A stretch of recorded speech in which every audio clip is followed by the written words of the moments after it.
dusenga. Turagushimye Data ukiranuka uraheraho mu ijuru, izina ryawe rihabwa icyubahiro. Tugushimiye ineza yawe n'uburyo uhora twihanganira mu ntege nke zacu, ukaturinda kandi ukatubeshaho, ukaduha ibyo kurya bitunga umubiri ndetse n'ibyo kunywa, kandi ugahora utugaburira ijambo ryawe kugira ngo ritunge ubugingo bwacu, nuko uruhabwa icyubahiro. Twicishije bugufi imbere yawe kugira ngo tubabarire gukiranirwa kose kwatubonetseho, aho twagize intege nke, aho twagize uburangare, aho tutagenze nk'uko bikwiriye, kandi twaragize amahirwe yose ashoboka kugira ngo tumenye ubushake bwawe. Ibyo byose turakwinginze kugira ngo ubitubabarire, maze muri aka kanya twakire nk'abana bawe, kugira ngo ubwo duhuriye ahangaha duteranye turi imbere yawe, ni ukuri utwakire kandi utwigishe, izina ryawe rihimbazwe. Ngaho tweretse abarwayi bari ku buriri bwabo aho bari, cyane cyane bene data dusangiye uru rugendo, ari abo duhuje mu buryo bugaragara ndetse n'abo duhuje ariko tutaramenyana maso ku maso, kuko umwuka wawe wera tuzi ko afite umurimo agenda akorera ku mitima ya benshi bari hirya no hino mu isi, kandi umugambi ni uko ugomba kuzaduhuriza hamwe. Turakwinginze ngo abo bose hamwe natwe tugirire neza, uhabwe icyubahiro. Kandi tweretse amakuba ari hirya no hino, arayarimo kugwirira abubaha amategeko yawe ndetse n'abayasuzugura, ariko bafite inzara n'inyota byo kukumenya. Turakwinginze kugira ngo abo ngabo bose bakubonereho ubuhungiro, uhabwe icyubahiro. Ngaho ubwo tugiye kwiga rero, nanjye ugiye kuvuga uvugishwe nawe, kandi aba ari wowe umpa imbaraga mu izina rya Yesu. Reka rero twigane amagambo aboneka mu migani, mu gice cyaho ni icya 3, umurongo wawo ni 9. Niwo mutwe w'amagambo tugiye kwigana. Umutwe w'amagambo uravuga ngo wubahishe Uwiteka ubutunzi bwawe n'umuganura w'ibyo wungutse byose. Wubahishe Uwiteka ubutunzi bwawe n'umuganura w'ibyo wunguka byose, nibwo ibigega byawe bizuzuzwa kandi imivure yawe izasendera imitobe. Mu migani 3 umurongo wa 9 nsomye n'uwa 10. Wubahishe Uwiteka ubutunzi bwawe n'umuganura w'ibyo wunguka byose, nibwo ibigega byawe bizuzuzwa kandi imivure yawe izasendera imitobe. Mu by'ukuri Imana ishaka ko tuyubahisha impagarike yacu, tukayubaha mu migirire n'imikorere, imigenzereze yose, tugakora twubaha Uwiteka. Ariko ikindi ni uko tugomba kubahisha Uwiteka n'ubutunzi bwacu, kuko turaza kureba igihe tugezemo ni igihe cyo kugira ngo n'ubutunzi Imana yaduhaye, kuko atari ubwacu turaza kubireba, ahubwo ni ubwo Imana yaturagije kugira ngo tuzayimurikire ku munsi izatubaza uburyo twabicunze. Niyo mpamvu dukwiye rero kubwubahisha iki? Imana. Nubwo Satani afite imigambi myinshi cyane yo kugira ngo atuma abantu batumvira Imana, akabateramo umutima w'ubugugu no kwikunda, ariko tubona ko no mu rubanza Imana izabaza umuntu uko yakoresheje ubutunzi yagize gute, yamuhaye. Niyo mpamvu Salomo we yavuze ngo mu migani ngo wubahishe Uwiteka ubutunzi bwawe n'umuganura w'ibyo wunguka byose. Iyo bavuzemo n'umuganura w'ibyo wunguka byose, hano baba bavuze icya 10, kuko mu by'Imana yahaye umuntu icya 10 cyo ntabwo ari icy'umuntu. Uko yabikora kose akirye aba ari kwiba iki? Imana. nk'uko twabibonye mu minsi 6 yahaye umuntu gukora, ariko wa karindwi yogira uwayo. Niyo mpamvu n'umuntu wishe isabato akica umunsi wa karindwi ntawubahe nk'uko Imana yavuze, nabo bazajya hehe? Mu rubanza imbere y'Imana, kandi ingaruka zo kutumvira ziba zizamugeraho. Nitujya mu migani ni volume yaho ya 2, ni kuri page ya 74. Imigani, igitabo cy'imigani ya Kristo, kuri page ya 74, ubwo mu muzingo wa 2 niho tugiye kureba amagambo 74.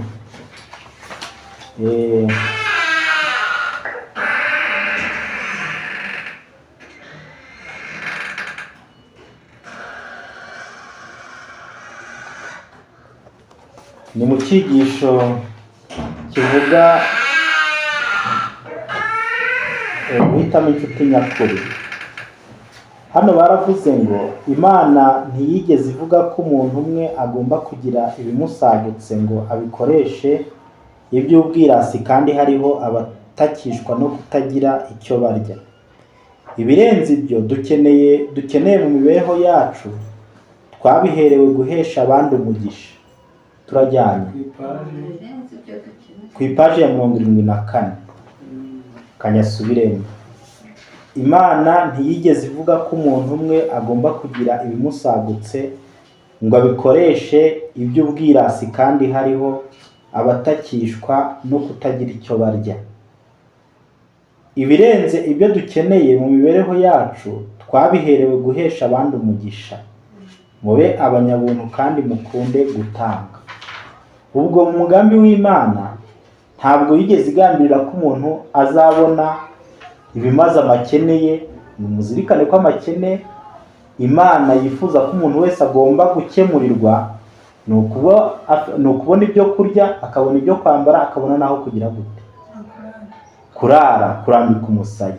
Ni ukuvuga ngo ufite ibyo kurya, ukaba ufite ibyo kwambara, ukaba ufite naho kurambika umusaya. Ibyo birahagije. Ibindi Imana ijya iguha birenze ibyo, yabiguhereye kugira ngo biheshe abandi iki? Umugisha. Mbese ujye ubitanga kugira ngo Imana ihabwe icyubahiro. Kugira ngo ujye ubitanga kugira ngo ugoboke ba bandi batagize amahirwe yo kubibona. Niyo mpamvu kugira ngo Imana ipime gukiranuka kwacu, cyangwa se ko abagize itorero, Imana yagennye yuko mu itorero hagomba kubaho abafite ubushobozi n'abatagize gute? N'abatabufite. Kugira ngo abandi bafite ubushobozi bazabanze babone ibyo kurya n'ibyo kwambara, babone naho kurambika umusaya, maze ibyibahaye birenzeho bajye babitanga kugira ngo bagoboke babandi batabonye ibyo kurya, batabonye ibyo kwambara, batabonye naho kurambika iki? Umusaya. Hepfo baravuze ngo nugira umunsi mukuru, ujye urarika abakene n'ibirema n'abacumbagira n'impumyi, uzana abakene bameneshejwe ubashyire mu nzu yawe. Aha ni Yesaya 58:7. Mu icyo gice cyose cyerekana ko dukwiye kugira ubuntu. Nyamara abantu benshi Imana yahaye impano bazihinduye ubutunzi bwabo bwite. Nyamara abantu benshi Imana yahaye iki? Impano bazigize ubutunzi bwabo bwite. Nyamara ibirenze ibyo umuntu afite nk'uko tubibonye, byo kurya n'ibyo kwambara naho kuba, ibindi byose umuntu ajya abona birenze ibyo, Imana bimuhereye kugira ngo ajye abitanga bigoboke babandi batagize icyo bagira gute? Icyo bagira. Hepfo baravuze ngo nyamara abantu benshi Imana yahaye impano bazihinduye ubutunzi bwabo bwite. Bubaka amazu bakongeraho andi, bapfusha amafaranga yabo ubusa mu byo kwinezeza, bahinda zabo ibyo zirarikiye byose, no kugira ibikoresho n'imyambaro by'umwirato, naho bagenzi babo baheze mu buhamya. Ibyo siko bimeze. Icyo Imana yari yaduhereye ubutunzi ni ukugira ngo ibirenze ibyo dukeneye, aho kugira ngo twubake amazu tugerekeho andi, aho kugira ngo tugure ibikoresho birenze bihambaye, ahubwo kandi hari bagenzi bacu badafite n'aho kuba, badafite n'aho n'ibyo kurya, badafite n'ibyo kwambara. Ibyo ntabwo ari umugambi w'Imana. Niyo mpamvu iyo dusoma mu itorero rya mbere nta mukene wagiraga gute, babagamo ni uko kukurarikira cyangwa iri sumbwe ryo gushaka kugira ubutunzi bw'isi ntabwo byagiraga gute, byababagamo. Ahubwo babaga bazi yuko igihe Imana yabahaye umugisha bakunguka, bagomba gukiranuka ku cya 10, sibyo? Kuko ari umugabane w'iby'Imana yabahaye kandi uwo mugabane rawisigaranira. Kandi bagombaga ibirenze ubushobozi bafite cyangwa ibirenze amakene bafite. Ngo ni amakene, ni ukuvuga ngo ibirenze kubyo, ni ukuvuga ngo bamaze gukemura ibibazo byabo, ibyo kurya barabifite, ibyo kwambara barabifite, ibindi byarenze ya makene cyangwa se bamaze gukemura ibindi byasigaye, bumvaga ko bagomba kubikoresha kugira ngo bagoboke iki, abandi bagenzi babo. Niyo mpamvu usanga itorero rya mbere rero nta rindi torero ryigeze rigereranywa naryo, kuko ryari rifite imbaraga y'Umwuka Wera kandi bakiranukaga ku Mana nk'uko Imana yabishakaga cyangwa yabigambiriye. Niyo mpamvu rero hano ho batubwiye ngo abantu bo ubwo butunzi Imana yabahaye babugize ubwabo, kwanga ibyo Imana iduha birenze ku byo turya n'ibyo twambara, tukaba dufite aho kuba, ibindi Imana ijya iduha birenze aho ngaho, ijya ibiduhera kugira ngo tubikoreshe tugoboka iki, abababaye, tubiha abatabifite, tugoboka abatabigize, abadafite ubushobozi.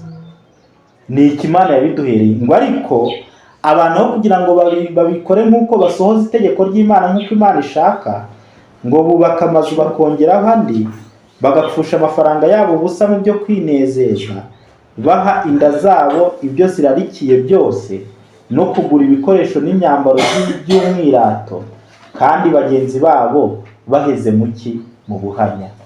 Sese ko tumeze? Niko tumeze pe. Gukoresha ibyo umuntu atunze mu byo kwihugiraho ni ukwiba Imana ikuzo ryayo. Gukoresha ibyo umuntu atunze mu byo kwihugiraho ni ukwiba Imana ikuzo ryayo. Ryagombaga kuyigarurirwa mu byo korohereza imbabare no guhesha abantu agakiza.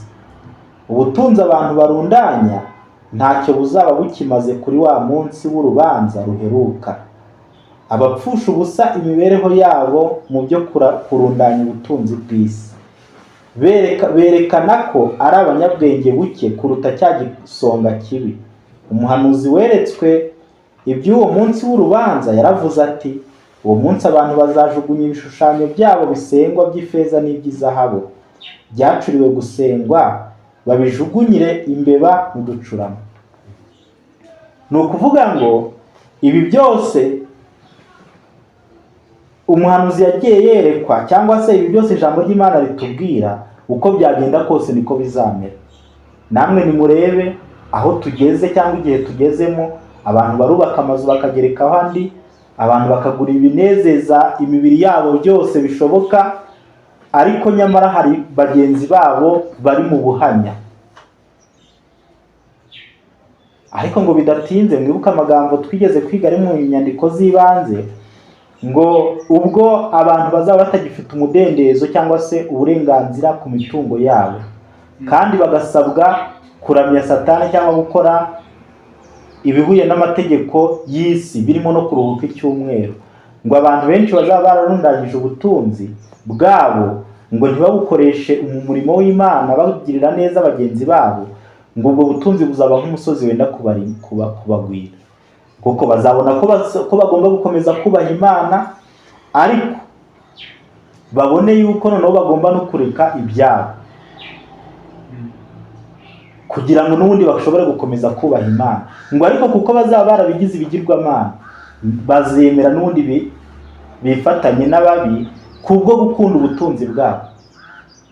Niyo mpamvu iri jambo ritubwira ngo wubahishe Uwiteka ubutunzi bwawe, bidusaba kugira ngo twongere twisuzume, nk'uko twisuzuma twavuga mbese duhagaze gute muri iki gihe mu by'umwuka, mbese imibanire yacu n'Imana imeze gute, mbese imibanire yacu na bagenzi bacu imeze gute, mbese none uyu munsi bwo ntidukwiriye kwibaza ngo mbese twebwe twubahisha gute Imana mu butunzi yaduhaye. Hepfo ku kagingo kavuga ngo ntawe ukwiriye kubuzwa gukora ibyiza nuko yakererewe, hano baravuze ngo Imana n'abamarayika bayo bagirira neza imbabare n'abanyabyaha. Wiyegurira Imana uzashyikirana n'abo mu ijuru, bazakugirira impuhwe. Igihe ibintu byose byo ku isi bizaba bikuweho, abakumirizi bo ku marembo y'ijuru bazakwakira. Aya magambo murimo kuyumva? Imana n'abamarayika bayo bagirira neza imbabare n'abanyabyaha. Niyo mpamvu iyo umwuka wera akoze ku mutima wawe ukagirira neza abaki? Imbabare n'abanyabyaha, icyo gihe uba wemeye gukorana n'abamarayika batumwe n'ijuru. Noneho ngo igihe rero abantu bazaba ngo igihe ibintu byose byo ku isi bizaba bikuweho, abakumirizi bo ku marembo y'ijuru bazakwakira, bazakira wa muntu wagiye wemera gukorana n'iki? N'abamarayika. Ibyo umuntu akoresha yunganira abandi bizagira ingaruka nziza. Ibyo umuntu akoresha yunganira iki? Abandi bizagira ingaruka nziza. Umuntu uhora akurikiza inama za Kristo azabona mu bikari by'Imana abo yagiriye neza n'abo yitangiye. Ibyo umuntu akoresha yunganira abandi bizagira ingaruka nziza, sibyo? Niyo mpamvu abakristo cyangwa abakristo twebwe ntabwo tureba ibya hano hafi, ntabwo tubona ingororano z'aha hafi mu byo dukora, ahubwo tureba ingororano z'iki? Z'iteka ryose z'ahazaza. Niyo mpamvu iyo ugize igikorwa cyiza cyangwa ukagirira abo ugirira neza, we ntabwo ubikora utegereje ngo bazakwiture, sibyo? Ahubwo wowe urabikora ugasoza iryo tegeko, kuko ingororano uzayibona ahazaza. Niyo mpamvu hano bavuze ngo rero umuntu uhora akurikiza inama za Kristo azabona mu bikari by'Imana abo yagiriye neza n'abo yitangiye. Abacunguwe bazahora banezezwa no kwibuka abagize uruhare mu byo kubahesha agakiza. Abacunguwe bazahora banezezwa no kwibuka abagize uruhare mu byo kubahesha iki? Agakiza. Ijuru rizaryohera abagize icyo bakora cyo gukiza iki? Abantu. Ubwo ni mu buryo twakiranutse mu butunzi Imana igira gute? Iduha. Niyo mpamvu nitwubahisha Imana ubutunzi bwacu ubwo Imana yaduhaye, uko byagenda kose ijuru natwe rizagira gute? Rizaturyohera. Uwo mugani ufite icyo wigisha abantu bose. Buri gihe tuba dufite uburyo bwo guhesha abandi agakiza. Bitinde bitebuka, ijwi umuntu atabasha kuninira rizavuga riti murikira ibyo nakubikije. Bidatinze ijwi umuntu atazashobora kugira gute? Kuninira rizavuga riti murikira ibyo nagize gute? Nakubikije. Niyo mpamvu ibyo Imana yagiye iduha byose, amahirwe yose wagize ukunguka, amahirwe yose wagize mu mirimo yawe cyangwa se mu bucuruzi runaka cyangwa se mu bwenge Imana yaguhaye, ibyo byose uzumva ijwi rikubwira ngo murikira ibyo nagize gute. Noneho ubwo bizaba nk'ipica nk'uko mubona filime, buri kantu kose, buri mahirwe yose Imana yagiye iguha, kakubwira ngo dore uyu munsi naguhaye amahirwe warahinze ureza, naguhaye amahirwe waracurujije urunguka, none dore ibyo wungutse byose bivuye mu mugisha naguhaye, mbese wagiye ubikoresha ute? Niyo mpamvu buri muntu wese azikatira urubanza, avuga ati mu by'ukuri Imana koko niwe wampaye ibi, ariko nari nzi neza yuko mu mugabane w'ibyo wampaye nagombaga gukuramo 1/10 nka gitanga,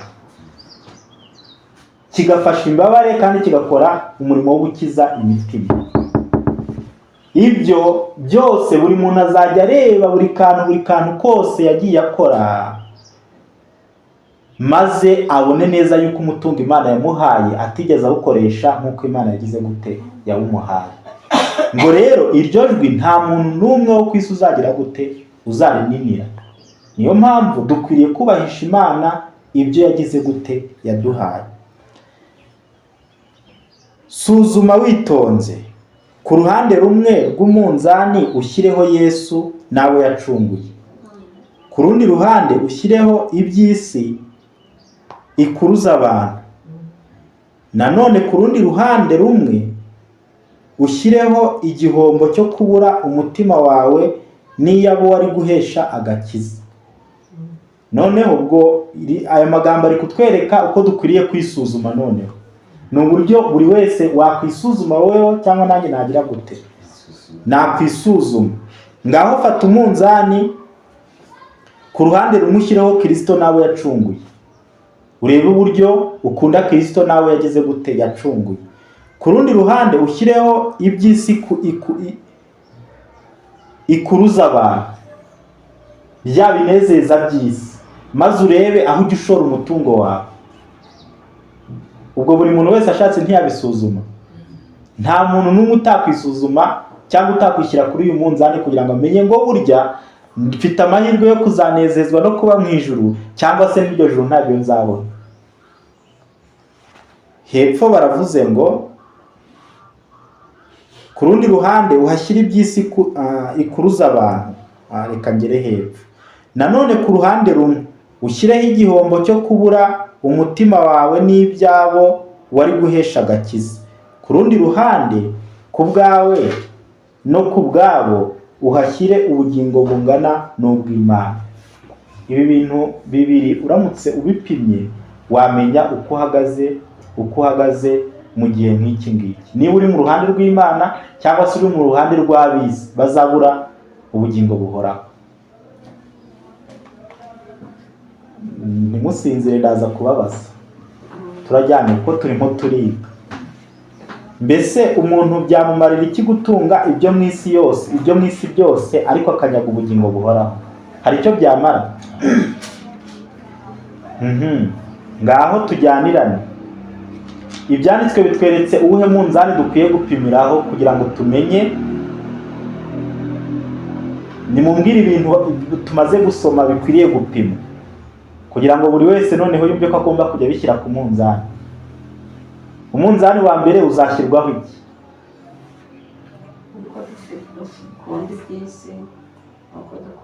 Oya. Umunzani tubare, dore uyu ni umunzani, sibyo?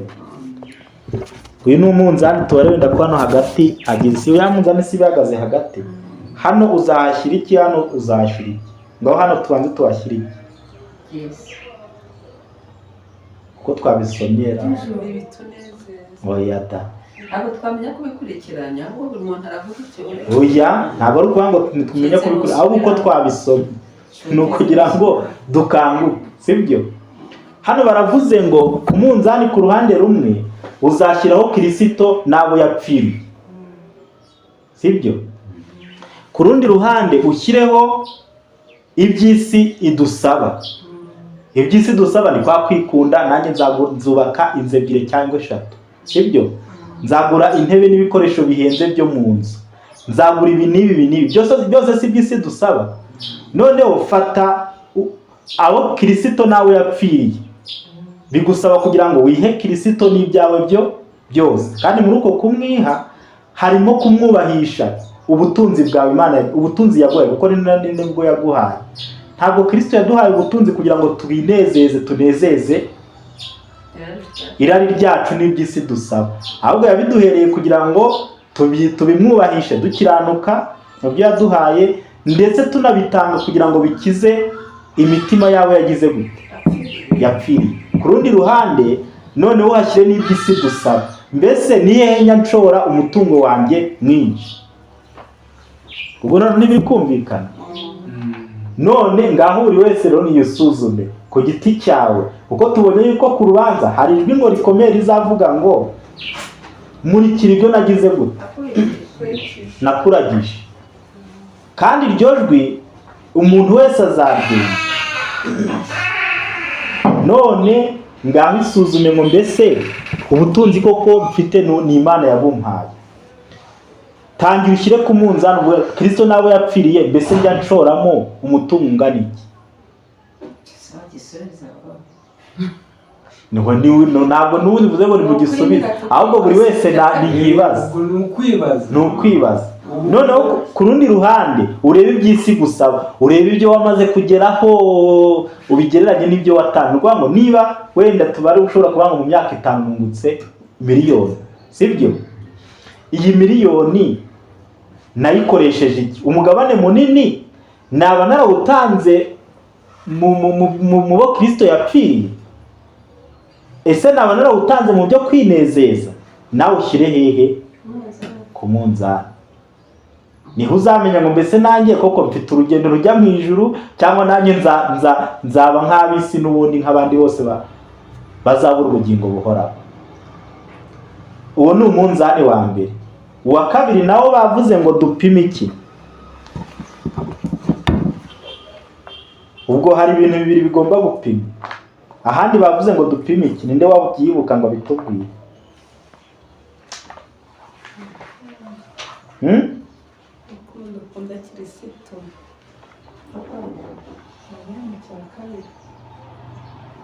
Hano baravuze ngo ku rundi ruhande rumwe ushyireho igihombo cyo kubura umutima wawe n'iyabo wari guhesha agakiza. Shyiraho igihombo uzagira mu kubura umutima wawe n'uwabo wagombaga gukiza. Noneho ku rundi ruhande uhashyireho ku bwawe no ku bwabo, uhashyire ubugingo buhoraho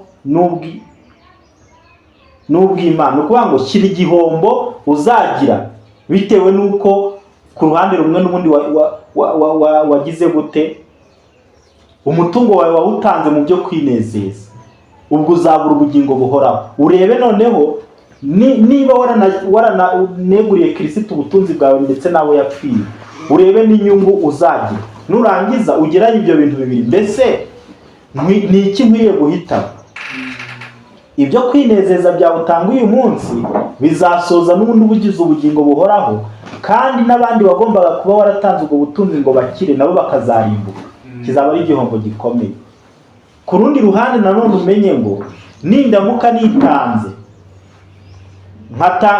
nkasohoza ibyo Kristo ansaba, kandi nkanatanga ibyanjye kugira ngo nkize abo Kristo yapfiriye bakire, nanone urebe inyungu uzabona zo kuzabona ubugingo buhoraho. Ibyo bintu numara kubigereranya rero ni uzamenya icyo ukwiriye kugira gute guhitamo icyo ari cyo. Ngo ibyo rero nibyo dukwiriye kuba uyu munsi dushyira mu bwenge bwacu kugira ngo tumenye icyo dukwiriye gukora uyu munsi. Ni kuri page ya 74 gukomeza kugera kuri 76. Ni ikigo cya 26 kivuga ngo guhitamo inshuti nyakuri. Hakurya rero baravuze ngo ubucuti buruta ubwo ku isi bwose ni ukubana n'abo Kristo yacunguye, kandi amagambo y'ishimwe aruta gushimwa kose ni ukuzumva Umukiza avuga ati nimuze mwebwe abo Data yahaye umugisha muragwa ubwami bw'abatunganirijwe, kuko nari nshonje mukamfungurira, nari nambaye ubusa muranyambika, nari ndi mu bitaro muransura. Ngo ibyo byose mwibuke ko ibyo ngibyo ayo magambo azabwirwa babandi bashyizwe hehe? Iburyo. Ni babandi rero bakiranutse bakaba ubutunzi bwabo aho kugira ngo babushore mu byo kwinezeza no guhaza irari ryabo, ahubwo babutanze kugira ngo abo Kristo yapfiriye bagire gute bakire. Mwibuke undi mugabane ni uwinejeje cyane, kuko barabwiwe ngo nimumve imbere mwankozi z'ibimwe, kuko nari nshonje ntimwamfungurira, nari nambaye ubusa ntimwanyambika, nari mu nzu y'imbohe ntimwansura. Nabo bavuge bati mbese mwami twakubonye ryari? Ngo ariko babwire ngo ubwo mutabikoreye umwe muri bene Data boroheje bari hanyuma y'abandi, nige mutagize gute mutabikoreye, ngo bazajya mu ihaniro. Nguko uko rero natwe dukwiriye guhitamo umugabane w'aho tuzajya. Hepfo baravuze ngo abapfushije ubusa ibyo Kristo yababikije aracyabaha uburyo bwo kuronka ubutunzi budashira. Aravuga ati mwidodera imifuka idasaza ubutunzi budashira bwo mu ijuru, wihanangiriza abatunzi ngo bakore ibyiza, baba batunzi mu mirimo myiza. Aha reka tuyasome aya magambo neza mu rwa mbere rwa Timoteyo igice cyawo ni cya 6, duhere ku murongo wa 17 turebe aho dukwiriye gushyira ubutunzi bwacu, kuko aho tububika muri iki gihe njya nkunda kubona nubwo tutabyumva kubwo kwizera guke kwacu, ariko ubutunzi turi kubika hano mu isi n'ubundi ntabwo tubufiteho umugabane. Urafata amafaranga ukayarunda ukazayajyana muri banki, ariko dufite ingero z'abantu tujya twumva babitse amafaranga muri banki ariko babafata amafaranga yabo bakayaboroka. Niwe bakiyafite wiki uburenganzira. Uyu munsi turafata amafaranga ukayashora ukubaka ya mazu y'ibitabaje, ariko mu gihe gito barakubwira ngo ayo mazu urimo urayakodesha, na nubwo butaka si ubwawe wubatseho iki. Ibyo ntibikwereka yuko n'ubundi ubutunzi bwawe uri gushora mu isi nta nyungu uzabubonamo, ahubwo n'ubundi buzafatwa n'umwami w'iyi si. Ibyo tujya dukora byose, imishinga turi gupanga hano mu isi, iyo mishinga ntabwo ari kizungura, ahubwo izungura iki? Bizungura umwami w'iyi si, kuko igihe nikigera bizafatwa bitwarwe kandi n'ubundi bibure. Ikindi gikomeye buri wese akwiye kujya azirikana mu gihe ari hano mu isi cyangwa agize ibyo agiye gukora, ni ukumenya yuko ibyo uri gukora uri kubika mu isi kandi bakagombye kwibikira mu ijuru, kuko bidatinze ni benshi barundanya ubwo butunzi nk'uko tubibona, ariko bakazapfa batagize gute, bataburiye.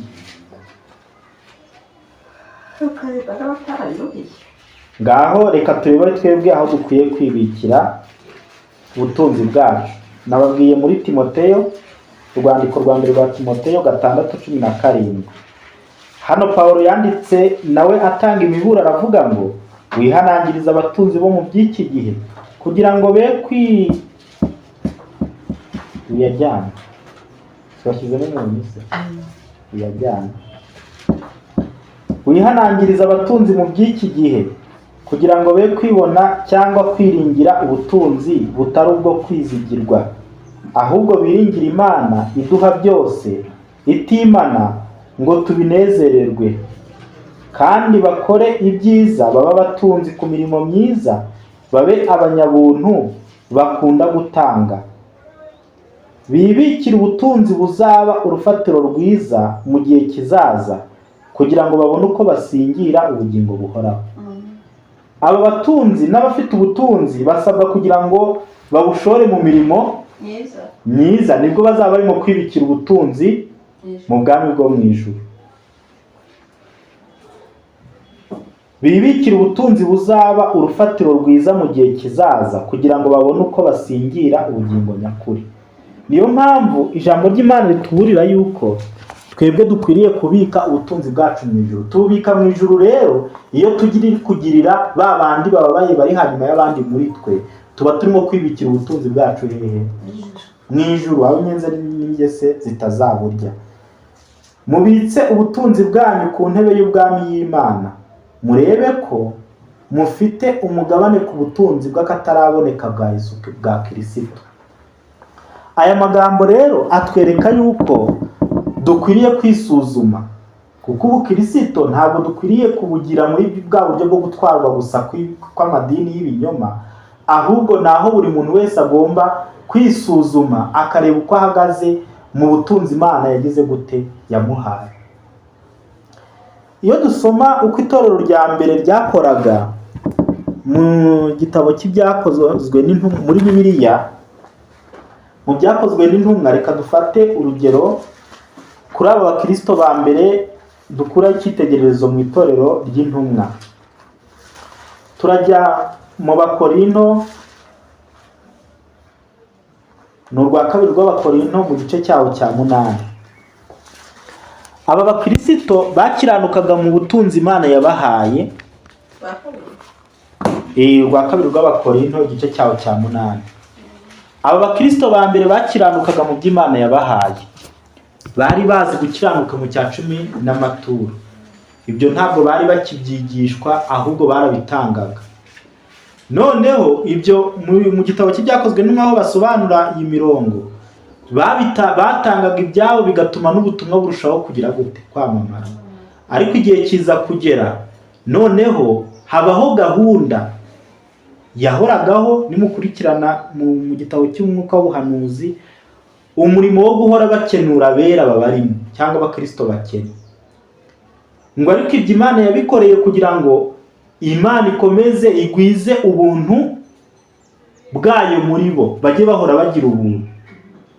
Nkuko Kristo nawe yahoraga agira ubuntu, kandi nkuko ahorana ubuntu, ahora tugirira ubuntu mu byaha duhora dukora ducumura, ariko ubuntu bwe ntibugira iherezo, agahora tubabarira. Ngo kwari kugira ngo nabo bajye bahora bagira ubuntu muri bo, maze imico y'Imana igaragarire muri bo, kugira ngo abantu babarebe koko bamenye ko abo bantu ari ab'Imana. Niho dusoma iby'umurimo w'ubuntu wo gufasha abakristo b'abakene. Nyuma yo gutanga ibyabo kugira ngo umurimo ukorwe bakiranuka, bubahisha Imana ubutunzi bwabo, batanga 1/10, bagiraga n'umutima wo kwitanga, ndetse bagatanga n'ibirenze n'ibyo bafite kugira ngo biyegurire Imana by'ukuri. 8 igice cyawo cya 8 umurongo wa mbere. Bene data, turabamenyesha ubuntu bw'Imana amatoro y'i Makedoniya yahawe. Ngaho ntiyagira udusomera. Umurongo wa mbere. Bene data, turabamenyesha ubuntu bw'Imana amatorero y'i Makedoniya yahawe. Bakigeragezwa cyane n'amakuba menshi, umunezero wabo uhebuje n'ubukene bwabo bwinshi byasesekariyemo ubutunzi kubw'iby'ubuntu batanze. Ndahamya yuko bawutanze ku bwende bwabo nk'uko bashoboye, ndetse no kurenza ibyo bashoboye. Batwingingira cyane kugira ngo twakire ubuntu bwabo batanze, babone uko bafatanya umurimo wo gukenura abera. Icyakora ntibagenje nk'uko twibwiraga ko bazabigenza, ahubwo babanje kwitanga ubwabo, biha umwami wacu, kandi biha natwe nk'uko Imana yashatse. Rekera ugarukiya. Muri iyi gahunda y'itorero rya mbere, bari bafite gahunda yo gukenurana. Murakurikiye? Ariko mu gihe bari bari muri iyi gahunda yo gukenurana, Pawulo n'izindi ntumwa bagiye bohereza bakwirakwira mu birere cyangwa mu bihugu bitandukanye, bashishikariza bene se gutanga kugira ngo bazabone ibyo gufasha abakristo b'abakene cyangwa bene bagenzi babo b'abakene. Ngo ariko aba bantu b'i Makedoniya bo bari abakene cyane, nta n'ubutunzi bari bagize gute bari bafite. Noneho igihe intumwa zabwirizaga kugira ngo zishishikariza abakristo kugira ngo batange ubufasha bwo gufasha abakene bo mu bera b'i Yerusalemu, ngo abakristo b'i Makedoniya kuko bari baritanze biha Imana, nabo ubwabo ntabwo bagombaga kuba baboneka mu mugabane wo bagomba gutanga. Ngo ariko noneho bo intumwa zitagombye no kubingingira gutanga bitewe n'ubukene bari bafite, ngo bo baritanze batanga n'utwo bari bagize gute n'utwo bari bafite, maze bingingira intumwa kugira ngo nazo zakire ibyo by'ubuntu byabo batanze, kugira ngo bafatanye na bene se gukora uwo murimo wo gukenura abera. Ariko mwumvisemo amagambo ngo ibyo batanze uko kwitanga kwabo, ngo ahubwo Imana yabahaye umugisha, noneho nyuma y'uko gutanga nibwo bagize amahirwe yo kuronka byinshi. Oya, kuko hano baravuze ngo bakigeragezwa cyane n'amakuba menshi, umunezero wabo uhebuje n'ubukene bwabo bwinshi byasesekariyemo ubutunzi kubw'iby'ubuntu batanze. Ni ukuvuga ngo kubwo babanje kwitanga nta kintu bafite, Imana yabahaye umugisha ahubwo babona ubutunzi burenze urugero. Aho birimo kumvikana. Ni ukuvuga ngo no muri iki gihe cyangwa muri uyu murimo wo gukenura abera wakorwaga mu itorero rya mbere, n'uwabaga ari umukene yagombaga kwitanga. Ntawabuzwaga gukora umurimo mwiza bitewe n'uko ari umuki ari umukene. Reka mbabwire ngo mu murimo wo kugira neza, kuko twabonye ko mu ijuru abazaragwa cyangwa abazajya ibumoso ni abagize icyo batanga ngo bagirire bagenzi babo bagize gute bakennye, bababaye kubarusha. Aha rero aba bakristo ba mbere bo baritanze, babisobanura mu byakozwe n'intumwa. Reka tuhajye kuri page ya 300.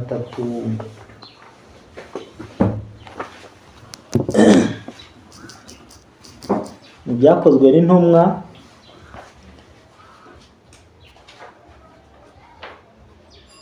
kuri page yawo ya 211 ni mu kigero kivuga ngo itorero ritangana ubuntu.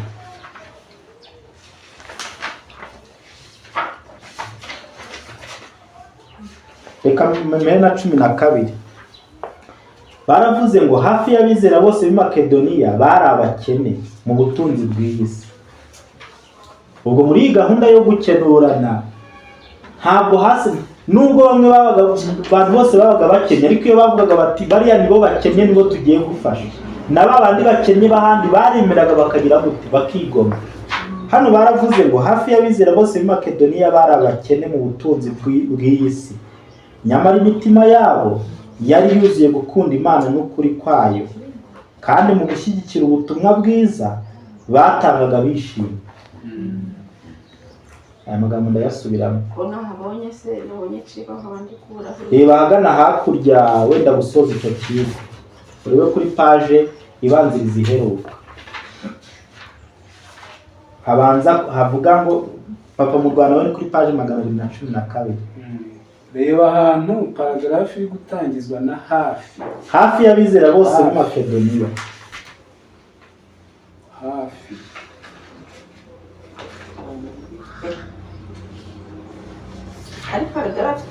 Hafi y'abizera bose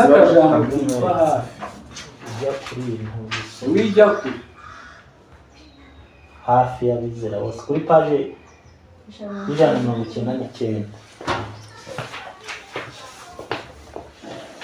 Hafi y'abizera bose b'i Makedoniya bari abakene mu butunzi bw'isi, nyamara imitima yabo yari yuzuye gukunda Imana n'ukuri kwayo, kandi mu gushyigikira ubutumwa bwiza batangaga bishimye. Igihe amaturo ya rusange yakusanyirizwaga mu matorero y'abanyamahanga kugira ngo bafashe abizera b'Abayahudi, gutangana ubugwaneza kw'abizera b'i Makedoniya kwatanzweho urugero ku yandi matorero. Igihe yandikiraga abizera b'i Korinto, Pawulo yakanguriye intekerezo zabo ubuntu bw'Imana amatorero y'i Makedoniya yahawe. Bakigeragezwa cyane n'amakuba menshi, umunezero wabo uhebuje n'ubukene bwabo, byinshi byasesekariyemo ubutunzi kubw'iby'ubuntu batanze. Babutanze ku bwende bwabo ndetse no kurenza ibyo bashoboye. Ubwo urumva batanze kurenza n'ibyo bagize gute bashoboye. Batwinyingiraga cyane kugira ngo twakire ubuntu bwabo batanze, babone uko bafatanya umurimo wo gukenura abera. Bari bafite gahunda yo gukenura abera, nyamara ngo aba baritanze batanga n'ibyo bafite. Nk'uko wa mukecuru watanze ibyo yari afite ubwo yaturaga, Yesu akamushima kurenza abandi bakire batangaga ibibasagutse.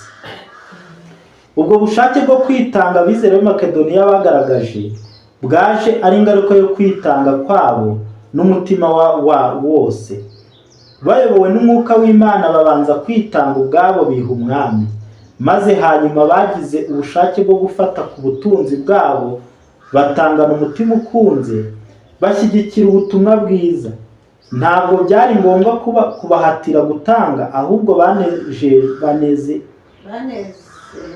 banezejwe no kugira ayo mahirwe yo kwigomwa, ndetse n'ibyari kubabeshaho kugira ngo bashobore gufasha abandi. Kuvuga ngo bigomwe n'ibyagombaga kubabeshaho, baravuga bati reka tubireke ahubwo dufashe iki abandi. Igihe Pawulo yageragezaga kubabuza kubamwingingiraga kwemera ituro ryabo, mu kwiyoroshya kwabo no kuba indahemuka n'urukundo bari bafitiye bene se, bishimiye kwigomwa maze buzuzwa gutangana iki ubuntu. Aba bagize kwigomwa batanga n'ibyagombaga kubabeshaho kugira ngo bafatanye na bene se kugira gute kugoboka abo bakennye. Si uyu mwuka twe turawufite. Niyo mpamvu bo bari bazi ko iby'isi ntacyo bigize gute, ntacyo bimaze. Banezezwaga no gufasha bagenzi babo, bakanezezwa no kwiyegurira umukiza. Ngaho reka dusubire inyuma. Niyo mpamvu nta n'umwe ukwiriye kubuzwa gutanga cyangwa kugira neza nuko ari umukene. Wafata n'ibyo wari ufite byo kurya ukabitanga, kandi Imana ikazaguha iki? Ikazaguha ibindi, ikaguha umugisha. Reka dusubire inyuma. Baravuze ngo igikorwa cy'umupfakazi ni hariya muri Mariko 12 umurongo wa 44, aho Yesu yashimye ituro ry'umupfakazi. Sibyo? Igihe bari barimo batura, umupfakazi we yatanze udufaranga duke yaragize gute, yari afite. Nk'uko ab'i Makedoniya nabo bitanze bakigomwa ibyo bagombaga kurya. Niyo mpamvu ngo n'umuntu naho yaba akennye ariko uwo murimo ukaba ugiye gukorwa, aba akwiriye kwemera nawe akigomwa n'ibyo yagombaga kurya, kandi Imana ikamuha umugisha. Hano baravuze ngo igikorwa cy'umupfakazi watuye uduceri tubiri. Nimugaruke kuri paji ya 11, mwebwe muhindukize paji. Havuga ngo igikorwa cy'umupfakazi watuye uduceri tubiri, ari natwo twonyine yari afite, cyanditswe kugira ngo gitere ubutwara bifuza gukoresha impano zabo kugira ngo bafashe umurimo w'Imana nubwo bahanganye n'ubukene. Nubwo bahanganye n'ubukene.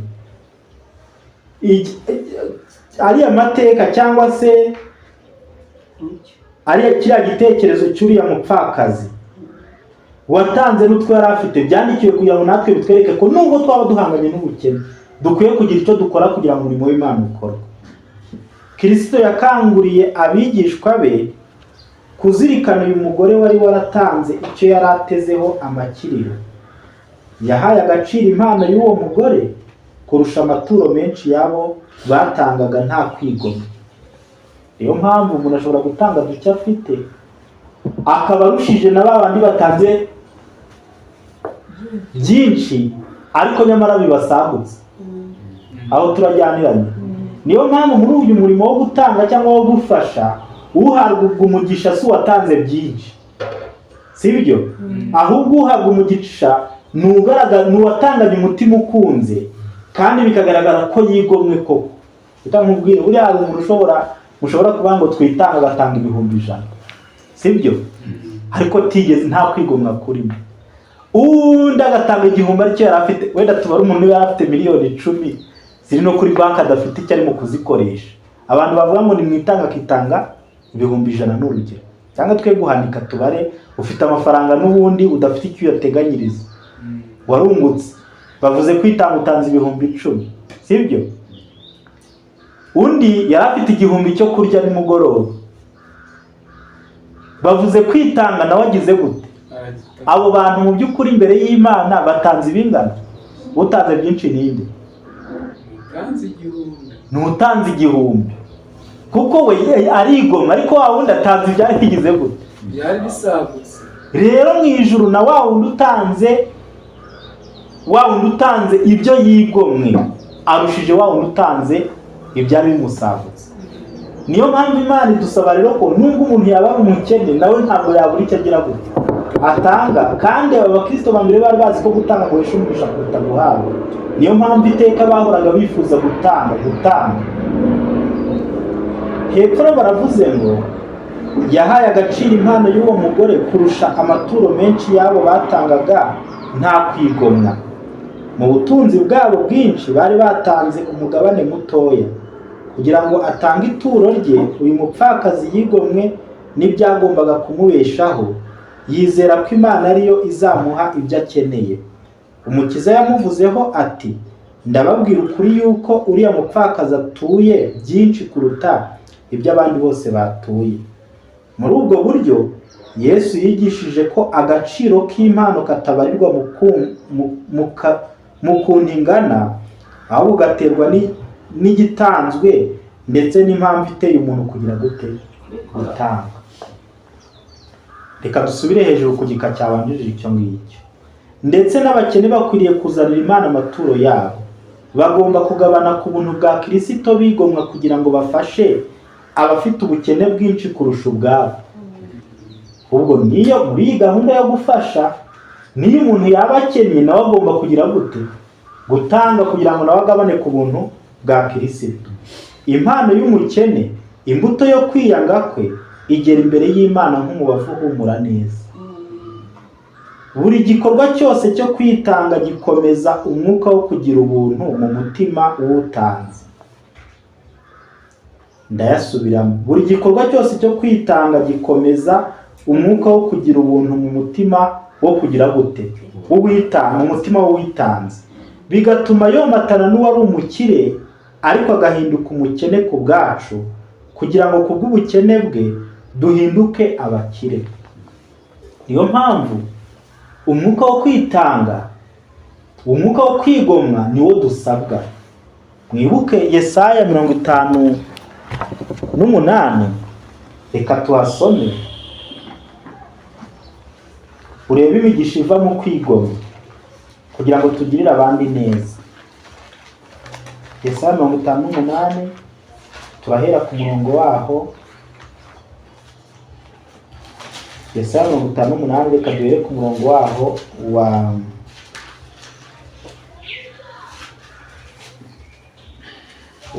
reka duhere ku wa 10, ariko reka mbere ku wa 9.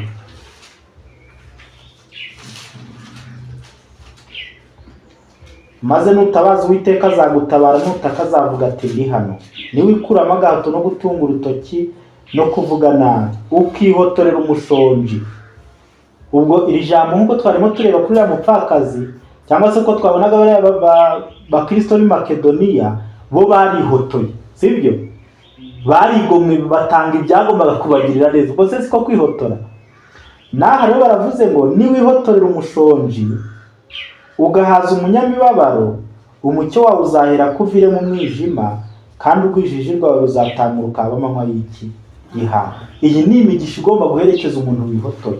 Niyo mpamvu na hariya tubonye ko ituro ry'umupfakazi watanze utwo yari afite ryo ryagize niryo ryashimwe kuruta abatanze ibibasagutse.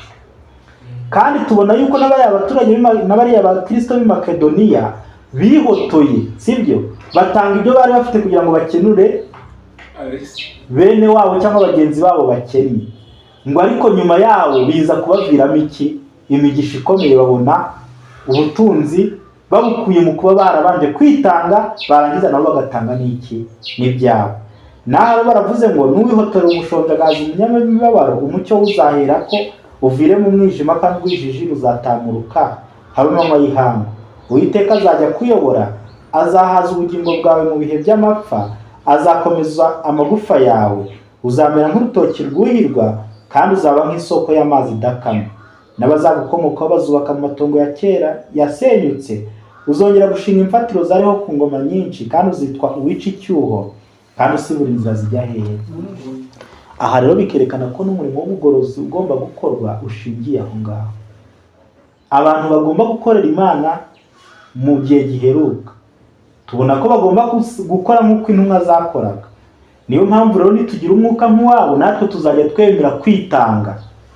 Ubwo mwibuke uko twabonye buri muntu wese kugira ngo azakore iyo nshingano, ni ukujya ubanza ugashyira ku munzani Kristo nawe yapfiriye, ugashyira ku munzani iby'isi gusaba, maze nawe ukagira aho ugomba guhitamo gushora iki?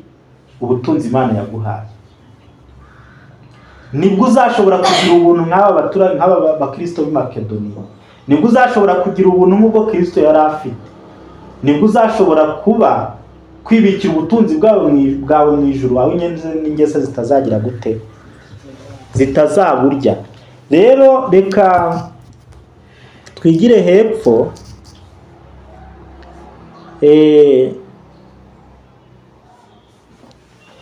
kuri paje ya 200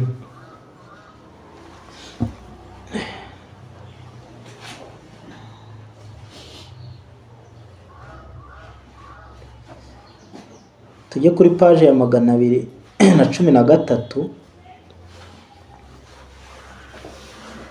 Hari igihe abantu batekereza ko kuko mu byumviro Satani ateza abantu ni ukwibwira yuko gutanga cyangwa se kugira ubuntu bishobora kugukenesha.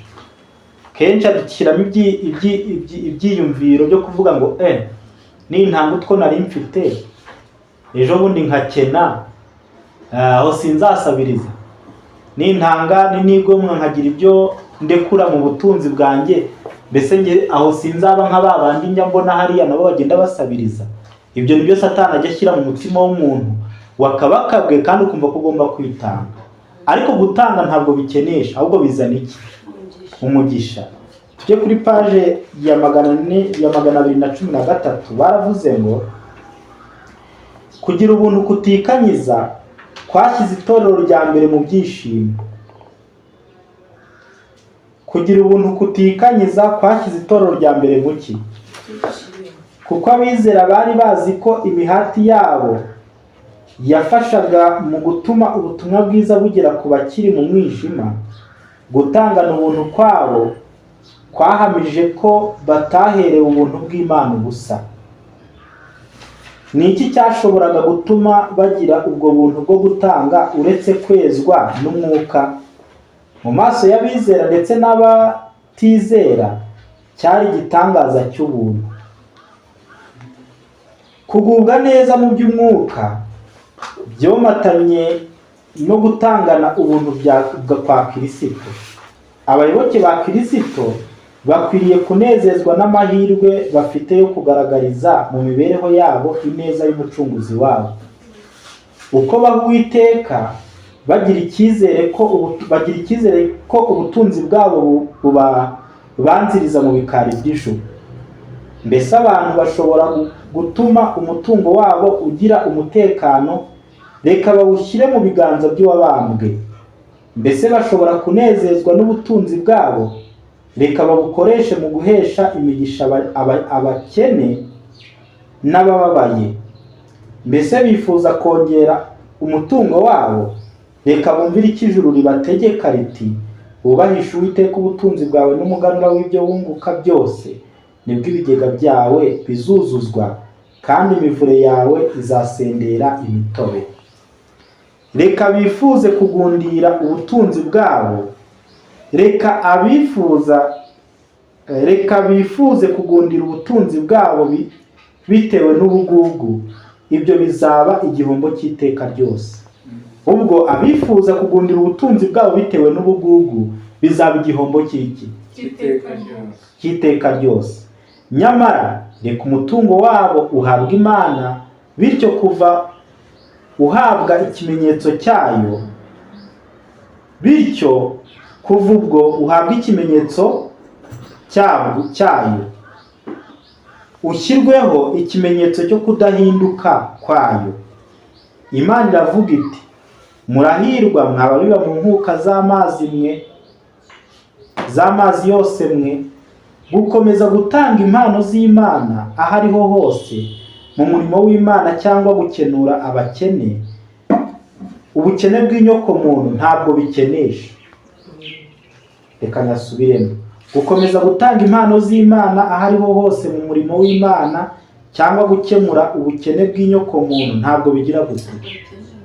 Hari umuntu utanga akwiragiza nyamara akarushaho kunguka, kandi hari uwimana birenze urugero ariko we bizamutera ubukene gusa. Umubibyi yongera imbuto z'igihe cye abiba.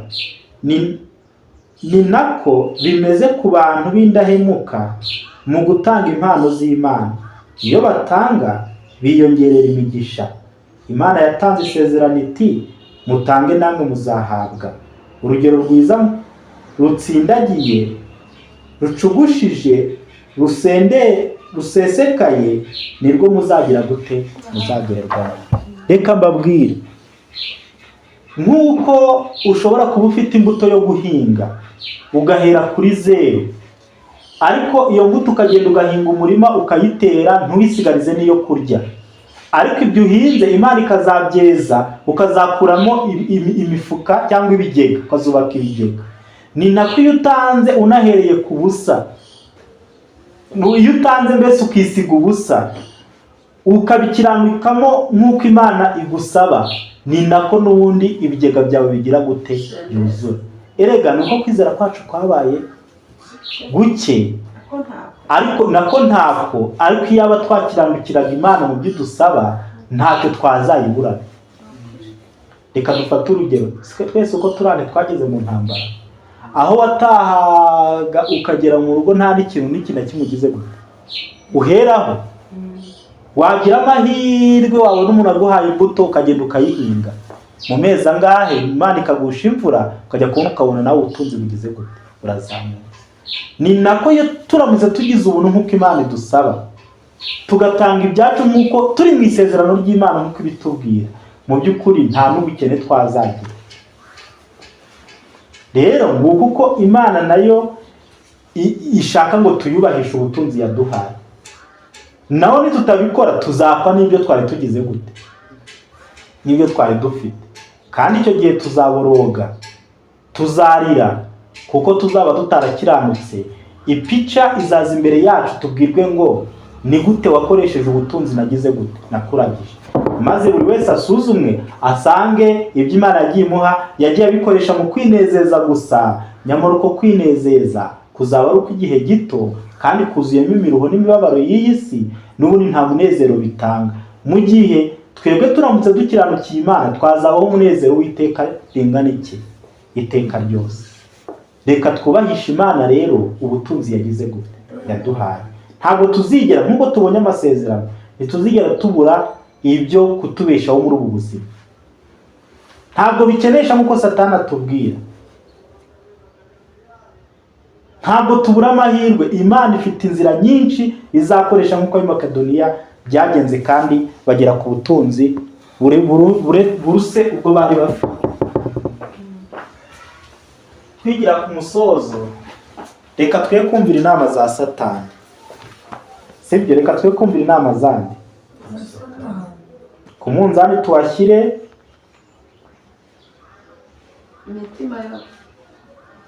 ubutunzi bwacu, tubushyire ku ruhande rwa Kristo nawe yapfiriye. Twe kubushyira ku ruhande rw'ibyisigira gute, idusaba. Hano bari kuvuga ibyerekeranye na Satani n'umugambi we, kandi yamaze kuwugeraho nk'uko twabibonye. Hano yavuze ko abubaha Imana kandi bakubaha amategeko yayo agomba kubateza iki? Ubugugu no gukunda amafaranga n'amasambu. Ubwo ni bya bindi isigira gute, idusaba. Ni inyandiko z'ibanze. Hano bavuze ngo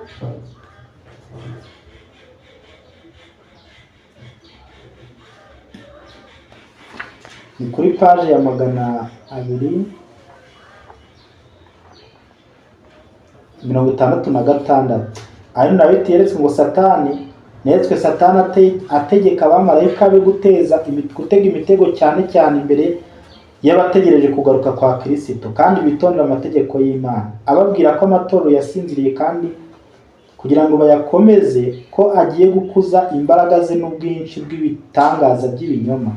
Aravuga ati ariko twanga agatsiko k'abakomeza amategeko, k'abakomeza isabato. Igihe cyose bakora baturwanya, batwaka abantu bacu, bagatuma bumvira amategeko y'Imana twanga. Nimugende musindishe amaganya bafite amasambu n'amafaranga. Buriya amaganya iyo umaze gusinda amaganya ntacyo wazakora ngo uzafashe bagenzi bawe. Nimushobora gutuma ibitekerezo byabo byerekera kuri ibyo bintu, tuzabigarurira. Bashobora kwizera uko bashaka, ariko mubashishikarize gushaka amafaranga mu cyimbo cyo gukora bateza ubwami bwa Yesu Kristo cyane. Gukwirakwiza ukuri twanga, mubereke isi mu buryo bureshya kugira ngo bayikunde kandi bayigire ikigirwamana. Ni ngombwa ko twigarura umutungo wose kugira ngo tuneshe.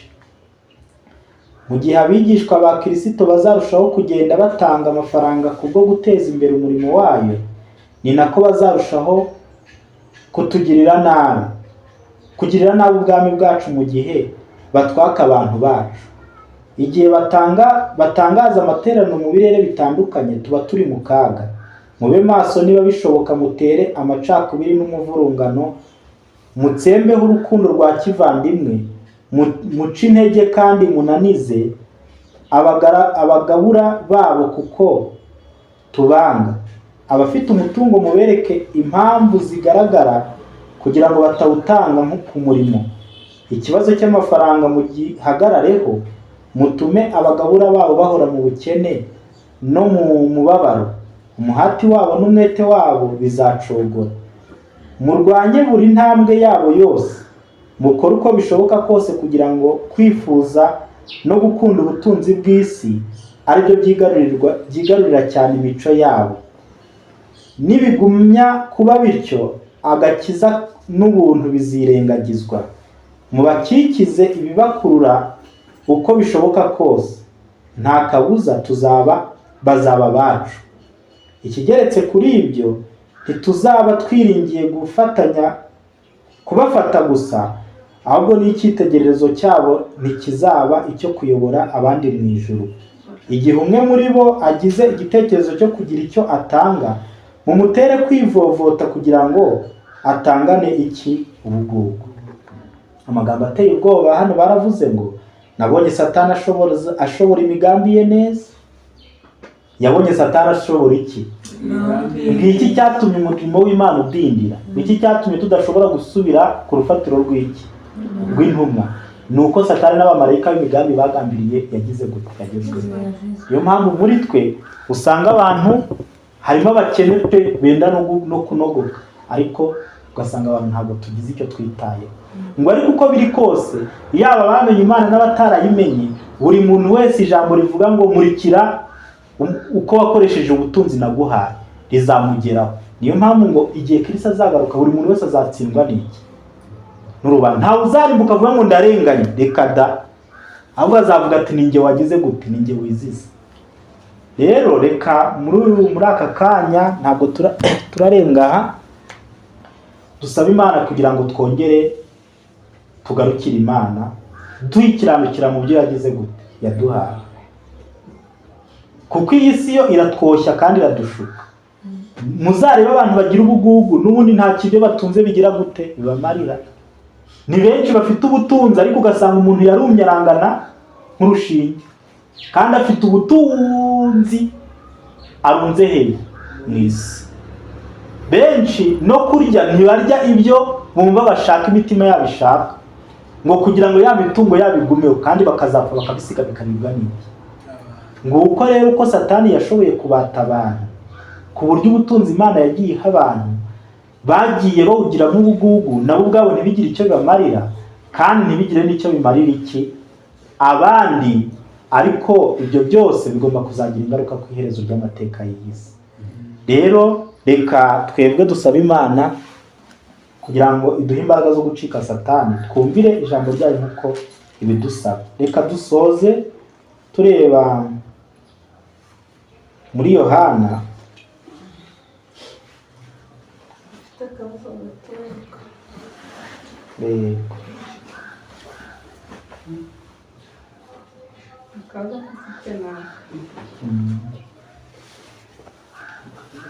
tuzi ko mu gihe cya kera icyacu cyari karindwamo bagitanga, uwabaga atagitanze yagibwagaho mu rubanza. None iby'ubuntu, habaga hari itandukaniro mu by'ubuntu. Icya cumi ni ukuvuga ngo urubanza rukora itegeko byanga bikunda ko ugomba kubitanga. Naho iby'ubuntu ni ukuvuga ngo ni umugoboka umuntu wenda hari ibirenze ibyo wahawe. Ni ukuvuga ngo wabihawe se ahubwo reka yego ndumva nacyumvise. Ni ukuvuga ngo hari icya cumi hakaba n'amaturo. Icya cumi cyo ni itegeko ry'Imana. Ririya zo ngo wubahishe Imana ubutunzi bwawe. Kubwubahisha rero ni ugutangaho umugabane w'ibyo Imana yagusabye ukawubikiranutseho icya cumi. Hakaba n'amaturo nayo aturwa y'ubushake, kuko buriya wenda twamaze n'igihe numva twageze kubyigaho twe mu buryo bitandukanye, ariko reka mvuge ku maturo nako icya cumi cyo kirasobanutse. Hari amaturo rero, ayo maturo yo nagomba gutangwa buri gihe mu gihe kigize gute gihoraho. Muri iki gitabo cy'ibyakozwe n'intumwa kuri paje ya 150 ni ikigo kivuga ngo umuburo ku bakoresha uburyarya. Ubwo icya cumi cyo ni itegeko, sibyo? Amaturo nayo nari bushake kandi agomba guhoraho. Buri muntu wese ugomba wubaha Imana cyangwa se umukristo wese agomba gukiranuka atanga amaturo. Ayo maturo rero harimo ay'ubushake nayo tugiye kuyareba. Ni ikigwa kivuga ngo umuburo ku bakoresha uburyarya cya 7.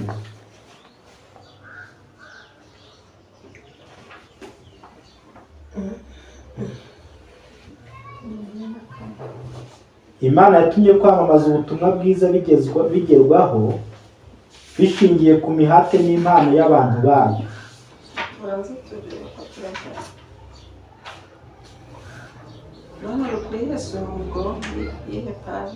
Ni kuri paje ya 50. Mwebwe murarenga amapaje, ni kuri paje ya 3. Imana yatumye kwamamaza ubutumwa bwiza bigerwaho bishingiye ku mihate n'impano by'abantu bayo. Turajyanye. Amaturo y'ubushake n'icya cumi nibyo byifashishwa mu gukora umurimo w'Uwiteka kubw'Imana. Uwiteka kubyo Imana yahaye umuntu imusabaho umugabane runaka ari wo cya cumi. Iha umuntu wese umudendezo wo kwiyemeza niba ashobora gutanga ibirenze. Ubwo iyo amaze gutanga icya cumi uba wakiranutse kuki? Ku itegeko ry'Imana. Noneho rero Imana iguha uburenganzira bwo gutanga amaturo y'ubushake, sibyo? Ugatanga amaturo kuko ubishaka nta gahato. Niyo mpamvu umukene udafite n'ibyo kurya, sibyo, wenda ukaba ufite 1000 wagombaga kurya nubwo utatura nta rubanza wakiranutse ku cya cumi, nta rubanza ufite, kuko ni umudendezo ni ugukorana n'uwo bishaka, utanabishatse nta kibazo, ntabwo wabaho gukiranirwa. Aho nyine niho narindi uko vuga wamaze gukiranuka ku cya cumi wagitanze, ariko ongewe gutegeka cyangwa ongeye guhugurwa kugira ngo wihotorere. Kwihoteza nko kwitangira ukumva ko noneho rero wakiranutse ku cya cumi waragitanze, ariko mu rugendo wasigaye twatundi duke natwo ugomba kuvanaho n'ubundi ubufasha wafashisha undi muntu. Reka aho turaza kuhagera. Ni ukuvuga ngo kuri ibi by'ubuntu niho turagera, ahubwo hari amaturo y'ubushake. Ayo maturo y'ubushake nta tegeko, nta nubwo ari ibintu bibaye mu buryo budasanzwe. Oya, ahubwo dusabwa nibyo ngira ngo tuze kugeraho. Buri gihe dusabwa gutanga amaturo ariyo akubiye muri ibi bintu tugiye gusoma aha ngaha. Ni ukuvuga ngo aya maturo y'ubushake nayo arimo ibyiciro. Harimo, reka tujye hagana hepfo avuze ngo Imana niyihira abantu, ikabaha ubutunzi kandi ibikora icyo kugira ngo abantu bashobore gutanga kubw'iterambere ry'umurimo wayo. Murahabona? Niyo ivusha izuba ikavuba n'imvura, niyo ituma ibimera bibaho, itanga ubuzima n'ubushobozi bwo kugera ku byo dukeneye. Imigisha yose dufite ituruka mu biganza byayo byuzuye ubuntu. Nk'ingaruka y'ibyo, Imana yifuza ko abagabo n'abagore bagaragaza gushima kwabo bagira icyo bayigarurira batanga icya cumi n'amaturo. Ari amaturo yo gushima. Turajyana. Ubwo amaturo yo gushima, ubwo ni muri ya maturo y'ubushake, kuko ushima ku bushake, sibyo? Amaturo y'ubushake n'ayuko bavanyweho urubanza rw'icyaha. ubwo turagaruka hirya ariko Hano hari amaturo yo gushima, niyo mpamvu twebwe kurya Imana ijya idukorera ibintu mu cyumweru cyose, ikagukorera ikintu ukavuga uti Imana ku isabato tuzagushima kubwo iki kintu ugize gute. Ntabwo ukwiriye kugenda ngo urashima kwa kuri tugenda ngo turashima Imana, ahubwo ugomba gutanga ituro ryo gushima. Mu gitabo kimwe n'amagambo yakuye mu bihamya baravuze ngo buri mukristo wese ku isabato akwiriye kugira ituro ry'ishimwe ashimira Imana ku byo yamuhaye byo kurya, kuko baravuze ngo nuba wagize amahirwe yo kuronka ibyo kurya ukwiriye kujya ukuraho na dukeya wenda ku munsi. Niba wabonye 1000 cyo kurya ukwiriye gukuraho dukeya two kwigomwa, no ku wundi wa kabiri ugakuramo two kwigomwa, noneho ukazatanga ituro rishyitse ryo kugira ngo rizafashe babandi batabonye ibyo kurya, babandi batabonye ibyo kwambara, babandi badafite aho kuba. Ni ukuvuga ngo aya maturo rero y'ubushake yo dukwiriye kujya tuyatanga buri sabato, kuko bavuze ko buri sabato dukwiye guhora dutanga n'undi amaturo yo gushima, ay'ubushake n'ay'uko twakuweho iki urubanza rw'ibyaha. Niba mu by'ukuri ntiduhora ducumura, ariko kubuta Imana ugasaba imbabazi kubw'ibyaha wakoze kandi ukizera ko bibabariwe, ukwiye no gutanga ituro. Mana ndagushimira ko nubwo nakoze ibyaha ukinyemera nk'umwana wawe. Ayo maturo rero akwiriye guhora atangwa buri sabato. Nitugera ku by'ubuntu rero yego, aho rero uvuze ngo umuntu agomba kuvuga ati Mana yankoreye afata hashira hariya nzatange igishyitsi. Hano nabyo ni itegeko, iha umuntu wese umudendezo wo kwiyemeza niba ashobora gutanga ibirenzeho. Nyamara igihe umutima wemejwe na Mwuka Muziranenge maze umuntu agasezerana kugira icyo atanga, usezeranye nta burenganzira na buke aba afite ku byo yeguriye Imana. Bona nubwo twaba twavuze ati Imana nzagushima ugashyira hariya, nta burenganzira ufite bwo kubikoresha. Niyo mpamvu nyine hano bavuga kujyana n'iya na Safira. Niba uvuga uti Imana kwa kundi tujya tuba Imana nzatanga ituro ry'ishimwe pe kubw'icyo wankoreye, ibyo uvuze uzirinde we kunyuranya nabyo. Icyo wagambiriye ukavuga uti nzatanga iki, uzagire gute uzagitanga, kuko iyo utabitanze niwe hepfo bavuze ngo amasezerano tugirana, amasezerano nk'ayakomeye abantu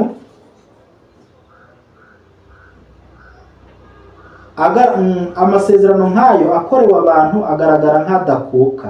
Mbese ayo tugirana n'Imana ntakomeye kurushaho, maze amasezerano akomezwa, mbese amasezerano akozwe n'umutimanama niyo afite agaciro gake kuruta amasezerano yanditswe n'abantu. Niyo mpamvu mu mitima yacu twabukiranuka ibyo wasezeraniye Imana ugomba kubisohoza, ariko benshi ntabwo bajya babiha agaciro. Ngaho reka mve kuri aya maturo y'ubushake rero tujye ku by'ubuntu, sibyo? Iby'ubuntu buriya mu bugorozi twabayeho twe tuzi ngo tugiye gutanga iby'ubuntu. Icya 10 n'amaturo twabitaga iby'ubuntu, siko se bimeze? Ariko ntabwo ariko bimeze.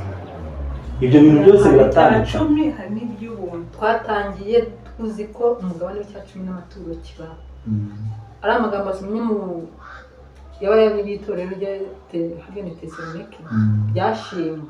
Wowe ubwawe ubanza ukitanga, wamara kwitanga ujya ukabishyira ku gicaniro, ukamenya ko ari iby'Imana, ugakiranuka. Watanze icya 10 ku isabato, watanze ituro, wamaze kubitanga, haje umurwayi, ibyo wabisigaye ntimuze gukiranuka se, usabwa kongera gukora kuri bya bindi utitaye ngo natanze icya 10 n'amaturo. Ejo bundi ujya kubona haje umuntu wameneshejwe, ukumva warangiza ukongera ugakora kuri bya bindi. Ya magambo wadusomeye ngo abarundanyije umutungo wabo uzabamerera nk'umusozi ugiye kubagwira, iryo ryari hamwe kumugoroza byo gutanga. Wowe witanga ubwawe kandi utashoboye kwitanga ntashobora no gutanga ibye urukumva ibyo gutanga ntabwo byari isomo abantu bakigishwa, ahubwo niba ufite n'ibyo kurya by'uwo munsi, ari amagambo avuga ngo kwihotorera umushonji si iby'uwo munsi se hari ikindi ufite, ariko wenda ukaba uri kubona Damarisi we afite inzara irenze iyawe, urabifata ukabimuha ukizera amasezerano y'Imana ko nawe imigisha yasezeranye ko izakuzaho, ukumva aho bitatwishe ni iki? Aya magambo ari mu nama zigirwa itorero, ibyo Satani aduteza gushidikanya, ukaba waramaze kumenya ukuri simbo nk'ibyo byo mvuze, ariko kubishyira mu ngiro bikanga urukundo. Ariko abagorozi icyo mpagazeho bari bazi ukuri, barakubwiriza, hanyuma Satani akira muri iryo shidikanya. Naho ubundi nta kintu umugorozi yari yubatseho ngo ni iki, yari azi ko ari iby'umurimo w'Imana. Ari amagambo ari abantu bari yabitese niko ukuntu bitangaga bagatanga n'ibyabo, wowe waratangaga ukarindira ya migisha Imana yavuze nk'uko abo batanze, maze imigisha ikagira ite ikabaza. Niyo mpamvu baba tujyaga baduhugura twe mu gihe cyacu, bakatubwira ngo icya 10 cyari cyagenewe abantu bumva ni itegeko, ariko twebwe iby'ubuntu byari birenze icya 10, batangaga icya 10 byari mbese nta cyawe bafite icyo gihe mu by'ubuntu, nuko bari baduhuguye. Rero ni ukuvuga ngo impamvu nari mbivuze, buriya nyine ntabwo abantu bose baba bari bakumvisha ibintu kimwe. Mu gihe ubugorozi bwatangiraga bahaguma, hari igihe n'iby'amaturo bitabagaho, subizi mu mateka bigitangira se, ahubwo bikitwa iby'ubuntu. Baturaga rero amaturo rimwe bakajya banayakusanya ahubwo ku wa mbere w'iminsi ingana 7. Igihe kigeze barwaretse bigisha ko icya 10 n'amaturo bigomba gutangwa buri sabato. Bibamo impaka ariko bigeze aho biratangwa. Bakavuga bati mu byanditswe ko nawe dusoma mu isezerano rishya icya 10 n'amaturo, ahubwo dusoma iby'ubuntu. Igihe kigeze byose babyita iki? Hari icya 10 n'amaturo ariko bigomba kwitwa iby'ubuntu. Turajyanye. Niyo mpamvu wenda hamwe niba baragezeho bakabikosora bakabyumva, ariko benshi bajyaga gutura mu Rwanda siko bimeze. Twajya gutura ngo rero ngo mureke ngo dutange, ngo reka dutange iby'ubuntu. Ubwo ugiye guturisha akavuga ngo tugiye gutanga iby'iki? Iby'ubuntu. Ubwo iby'ubuntu bakabyita icya 10 n'amaturo. Byose bikitwa ntibyavangurwa, byose bikitwa iki? Iby'ubuntu. Siko se byari bimeze? N'uyu munsi benshi hari igihe bahaguruka bakabyita iby'ubuntu. Twari tuzi icyo nuko ububiko bwari bumwe, ari umugabane wa 10 ukabikwa hariya, wazana n'ituro ry'ubuntu nabyo ukabishyira hariya. Ibirenze icyo yabaga byo kwitanga, nicyo cy'abakene, ukumva ubwo bya bindi byabo byo kuba kwitanga, ibyo by'abakene ubundi nibyo by'ubuntu, ukumva ibyo by'ubuntu. Bakavuga bati haje umushonji nimwitange, bya bindi tubihunitse, bya bindi mugabane w'icya 10 n'amaturo ntitubihunitse ku mudiyakoni runaka, ibyo birahari n'ubundi, ibyo turabibitse. Ibyo tuzabikora mu murimo w'ibwiriza butumwa no gufasha n'abakene bari nabagiye nizo ntumwa. Ariko baba umushonji wadutse ako kanya twaritangaga, kuvuga ngo none ko dore yaje yameneshejwe, nta safuriya agira, nta biryo, nabwo tubyumva. Rero kurya bindi byawe wari wazigamye urongera ukoreho utange naho rero wongere utange, ariko haguma barangiza haguma niwe numvishe wasobanuye kiriya cy'iby'ubuntu. Nibwo bwa mbere nari ndiga kuri icyo cyigisho. We yagisobanuye akoresheje hariya ni ubwa kabiri b'abakora intumwa igice cyawo cya 8. yavugaga ko iby'ubuntu ari bya bindi nyine baterateranyaga amatorero hirya no hino ariko bagamije gufasha abo bantu abo bakene. Rero bitandukanye na ya maturo tugira dute dutura iby'ubuntu, kuko ntabwo byabaga buri gihe, byabonekaga igihe hari aho bagiye kugoboka, intumwa yagiye, hari abantu bakennye mu buryo burenze itorero rimwe cyangwa abiri. Ibyo ni iki? Ni iby'ubuntu. Ariko amaturo yo turayatanga, yahoraga agomba guhora atanga. gisobanuriye ku Mukamira, ndabyumva, ndavuga nti mpita mbona nyine ukuntu ibyo bintu bitandukanye. Kandi hari iyo umudiyakoni yajyaga guturisha cyangwa se n'uyoboye gahunda yaravugaga ngo tugiye gutanga iki? Iby'ubuntu. Ariko ibyo by'ubuntu habaga harimo ya maturo n'Icyacumi byose tukabitangira. Ubundi iriya mihigo ahubwo bahiga ni uko batayikoresha nk'uko bikwiriye, niyo yakagombye kutitwa imihigo kitwa iby'ubuntu. Bakajya babitanga bafite umugambi w'abantu runaka bagiye kuzakenura. Bakaba bati turitanga ibi, niba ari mu mezi 2 niba ari 3, sibyo?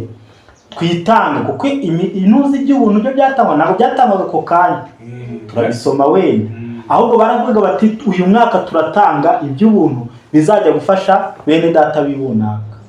None ibyo rero nakwita ko bahize cyangwa bagambiriye, nibyo byitwaga iby'ubuntu.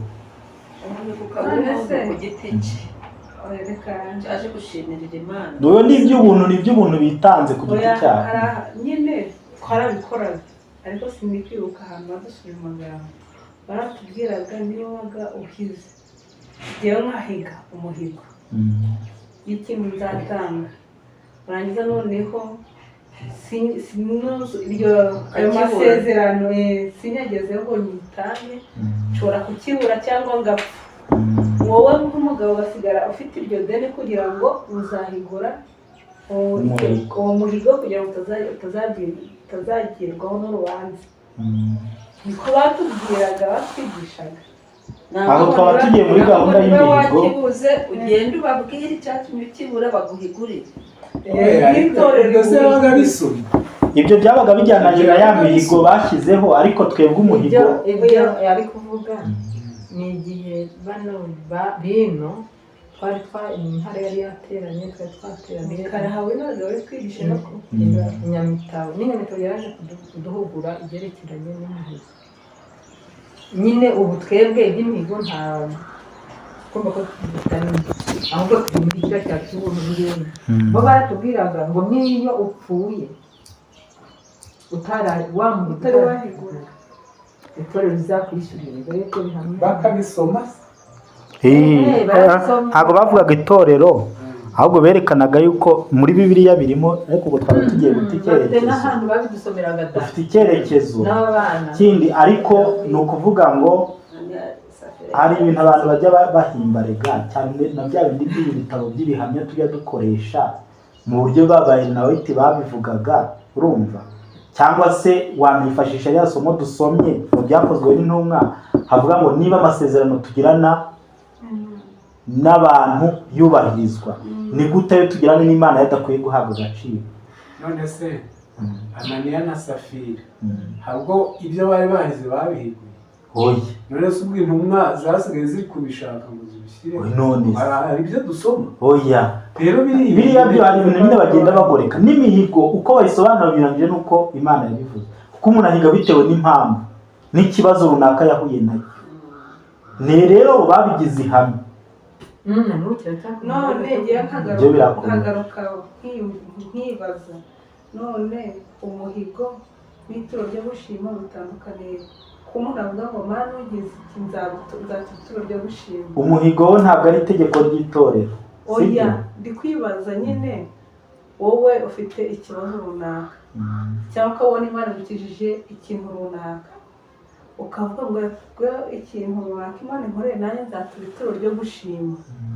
Si wahize mu mutima ko Mana iki kintu nimbona nkirokotse cyangwa ubona Oya, niba ubyise ituro ryo gushima, ubwo icyo gihe wowe uzatanga iryo turo ryo gushima. ariko ntabwo uzabikubwira ngo nta n'uzabikwishyuza. Nta n'uzabikwishyuza, ni wowe ugomba kumenya uko ukiranuka n'Imana. Umuhigo n'utawuhigura kandi wawuhize uzabibazwa. n'Imana ariko none rero nkibaza none nyine kuko ari ugushimwa ba mana wankoreye ikintu kuba kimore nayo nzatura ituro ryo gushima n'uwo muhigo biba bitandukaniye he? ni ukuvuga ngo reka mbabwire, ni ukuvuga ngo umuhigo twiwutandukanya n'ituro ryo gushima kandi ntuwutandukanye n'icyacu. Reka dufate urugero, Yakobo yahize umuhigo aravuga ngo Mana nuntabarura ndaguhigiye umuhigo ko ntazabura kujya nkuwa 1/10 mu byo ubwo umuhigo yahize ni uko we agomba kujya akiranuka. No guhiga umuhigo rero uyu munsi ushobora no guhiga umuhigo ukavuga uti guhera uyu munsi fasha umwanzuro wo kujya nkiranuka ku cya 10, sibyo? Guhera uyu munsi ngomba kujya nkiranuka ku maturo. Uwo muhigo uhize rero ntabwo ari ikindi kintu cy'umwihariko gikwiye gushyirwa ku ruhande ngo ni umuhigo runaka, ahubwo ni ibyo wagambiriye kuba ngo ngiye gukiranukira Imana. Ahubwo urimo urabyumva, umuhigo ntutufate nka biriya, ahubwo buri kintu cyose ushobora guhiga ngo ngiye ngomba gukiranukira Imana ku cya 10 bajya ukurimo gutanga icya 10 ni umuhigo urimo guhigura, kuko wahize kutazongera kwima Imana ibyawe. Guhiga kuvuga ngo nzatanga ituro ry'ishimwe, n'ubundi iryo byitwa ituro ry'ishimwe, ariko icyo wahize ugize gute? Uragihiguye. Rero umuhigo ntabwo ari ikindi kintu cy'umwihariko, ahubwo ni nk'ihame, ni nk'intego wiha yo gusohoza ibyo wasabwaga n'undi gukora. Ahubwo ukavuga ngo ntabwo nzabiteshukaho, sinzamenanya nabyo, ahubwo nzabisoza nk'uko Imana yabigambiriye. Uwo muhigo urumva icyo ari cyo? Cyangwa ntabwo n'ubu urabyumva icyo umuhigo bivuze icyo ari cyo? no guhigwa kuvuga ni ugushima, kuko umuhigo ni ugushima, ntabwo bizaba sinagomba kubitangaza. Kunguku wenda bavugaga ngo tugiye guhiga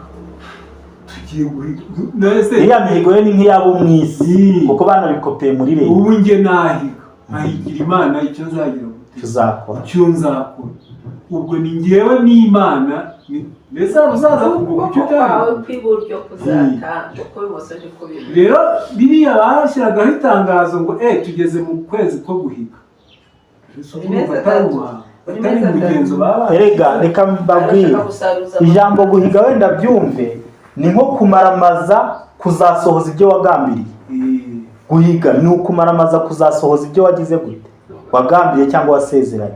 Fata ibyo ngibyo ko ari wo muhigo.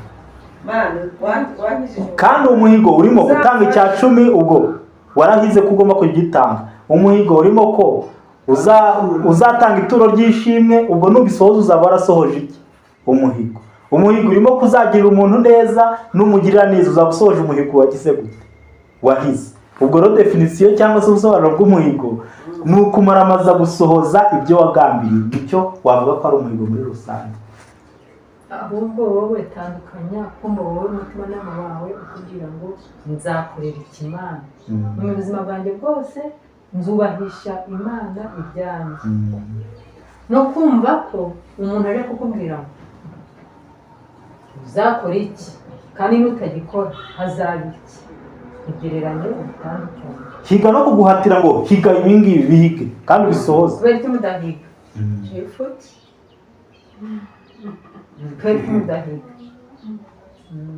Ibyo rero wenda biratandukanye. Ubwo ku by'ubuntu ubwo wumvise uko bitandukanye. Iby'ubuntu byo rero byatangwaga hari ikibazo kivutse ibunaka. Ukabona bati hari abakene badafite ibyo kurya, badafite ibyo kwambara, nyabuna nimwitange. Ibyo rero ugiye gutanga ni iby'ubuntu, kandi birava muri wowe bijya hahandi byigize gute, byerekeye. Ni ukuvuga ngo rero cya 10 amaturo byashoboraga gufasha abakene, ariko bikanafasha n'iki n'ababwiriza butumwa kujya kwamamaza ubutumwa. Ariko iby'ubuntu byo nta nubwo byaje guhabwa abapagani, ahubwo byabaga ibyo kujya gukenura abakristo b'iki babakene. Yego, reka dusoza kuri icyo kibazo yarabajije, tujye mu byakozwe n'intumwa 24 kugira ngo twumve ko amaturo yatandukanye n'iki. Atandukanye n'iby'ubuntu. Ku murongo wa 17 byakozwe n'intumwa 24 umurongo wa 17 nuko imyaka myinshi ishize ndaza nzanira abo ubwoko bwacu iby'ubuntu kandi ntura amaturo. Nuko imyaka myinshi ishize ndaza nzanira abo ubwoko bwacu iby'ubuntu kandi ntura iki? Amaturo. Nimukurikirana ahangaha Pawulo yasobanuraga n'ubundi ibyo ari amaturo yari yarakusanyije bari baratanze kugira ngo bijye gufasha abakene b'i Yerusalemu. Yarazanye rero ubwo bufasha n'ubundi batanze ibyo byitwa iby'ubuntu, sibyo byo gukenura abera, arabitanga, arangije atanga n'iki? Atanga n'amaturo. Ubwo amaturo yari y'ubushake. Niyo mpamvu rero icya cumi n'amaturo biri ukwabyo, n'iby'ubuntu bifite umwanya wabyo bigomba kugira gute? Gukorerwamo. Iby'ubuntu rero ni bya bindi tugiye kwitanga dufite abantu runaka tugiye kugoboka, aho turajyaniranye. Yego. hasi ya bitanu. Nuko imyaka myinshi ishize ndaza nzanira abo ubwoko bwacu iby'ubuntu kandi ntura amaturo. yabikuye iyo Makedoniya kandi ntura amaturo. Yatanze iby'ubuntu abishiriye abo bantu, abishyikiriza n'ubundi abo bantu, atanga n'amaturo. ayaha abandi amaturo ab'i Yerusalemu. bari mu rusengero se. Hano ni ukuvuga ngo cyagiye muri Yerusalemu, si byari itorero se? Iki gihe ni muri cya gihe ntuza Pawulo yajyaga ahabwa n'umwanya wo kugira gute? Wo kubwiriza mu masinagogi. Yajyagayo kandi muri ayo masinagogi bamwe baramwemeraga, abandi ntibagire gute? Ntibamwemere. Ubwo twaba tugiye kwinjira muri byinshi cyane, kuko ahangaha ni igihe yarageze i Yerusalemu, bari bafite ibyo bahawe, ariko igihe yageraga muri Yerusalemu abayuda barahaguruka batera imivurungano kugira ngo bagire gute? Bamugirire nabi. Ubwo rero Yerusalemu hano ntabwo ari akenshi tujya dufata Yerusalemu tukajya dufata nk'aho ari urusengero, sibyo? Kandi Yerusalemu wari umurwa wari urimo n'ubundi abo bose. Kandi muri kiriya gihe intumwa zashoboraga no kujya n'aho abandi bari gusengera bakagira gute? Bakiga, bagasohoza, bakababwiriza ubutumwa. Byari ibintu bikivangavanze. Ariko iby'ubuntu hano wenda ni hahandi inyuma y'itaki byakozwe. Sura kuri fayi. ya kangahe? Cyangwa Ya 50.